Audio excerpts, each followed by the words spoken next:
À 11 ans, la plupart des enfants rêvent de jouets ou de glace. Warren, lui, achète sa première action. 3 petites actions Cities Service, payées 38 $ chacune. Quelques semaines plus tard, le titre chute à 27 $. Panique. Puis, remonté à 40.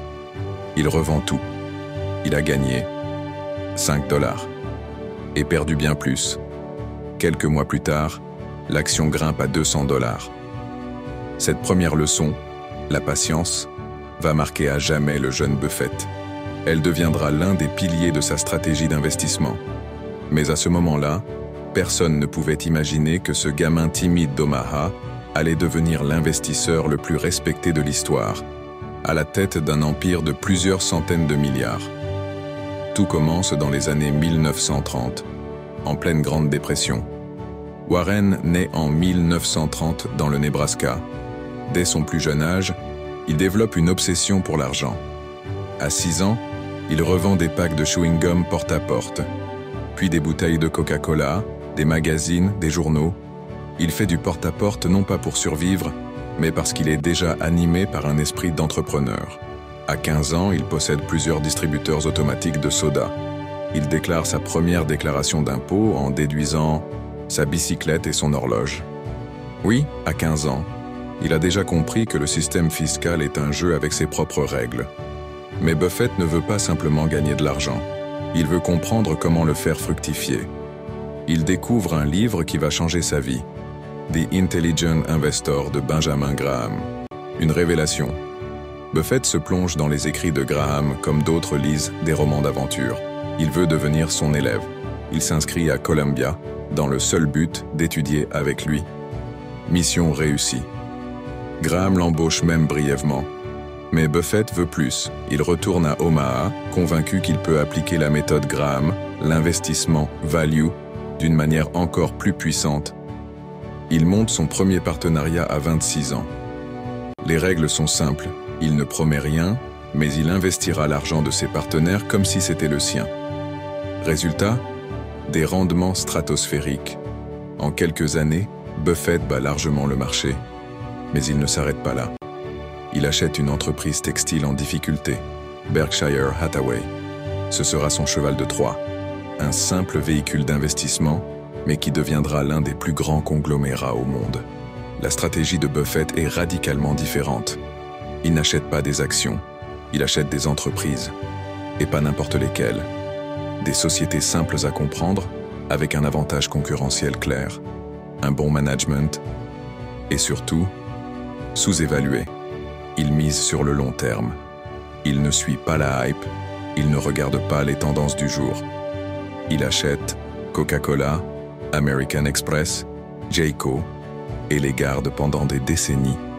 Il devient célèbre pour une phrase « Mon horizon de détention préféré, c'est pour toujours ». Mais Buffett n'a pas toujours eu raison. Il a évité les nouvelles technologies pendant longtemps. Il a raté Amazon, Google, Apple, pendant des années. Pourtant, il finit par investir massivement dans Apple, qui devient l'un de ses plus gros paris gagnants. Ce n'est pas un aveu de faiblesse, mais une démonstration de sagesse. Il n'est jamais trop tard pour apprendre, ni pour corriger son point de vue. C'est cette humilité, cette capacité à douter, qui fait de lui un investisseur hors du commun. Un autre aspect fascinant de Warren Buffett, c'est sa simplicité. Il vit toujours dans la même maison qu'il a achetée en 1958. Il conduit une voiture banale, il mange chez McDonald's. Pas de jet privé, pas de yacht. Sa richesse ne l'a jamais déconnecté du réel. Il dit souvent que l'argent est un outil, pas une fin en soi. À plus de 90 ans, il continue de travailler, de lire des bilans, d'écrire des lettres annuelles à ses actionnaires devenus mythiques. Il a promis de donner plus de 99% de sa fortune à des causes philanthropiques. Pour lui, la vraie réussite ne se mesure pas en milliards, mais en impact. Ce qui rend Buffett unique, ce n'est pas seulement son flair ou sa stratégie, c'est sa constance. Dans un monde où les marchés bougent à la vitesse de la lumière, il a prouvé que la lenteur peut être une force. Il n'a jamais suivi la foule, jamais cédé à la panique.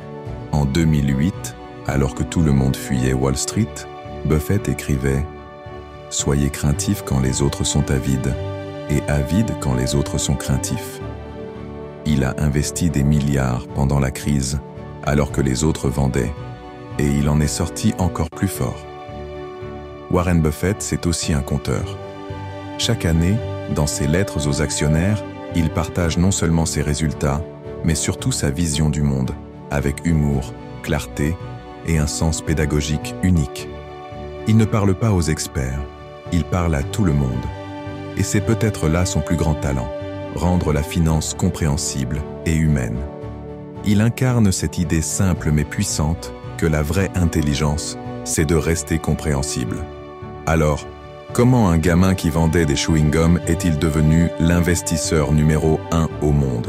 En cultivant une obsession pour la valeur réelle, en comprenant que la patience bat la précipitation, en refusant de suivre la foule, et surtout, en croyant que le bon sens, dans un monde souvent irrationnel, reste la meilleure stratégie.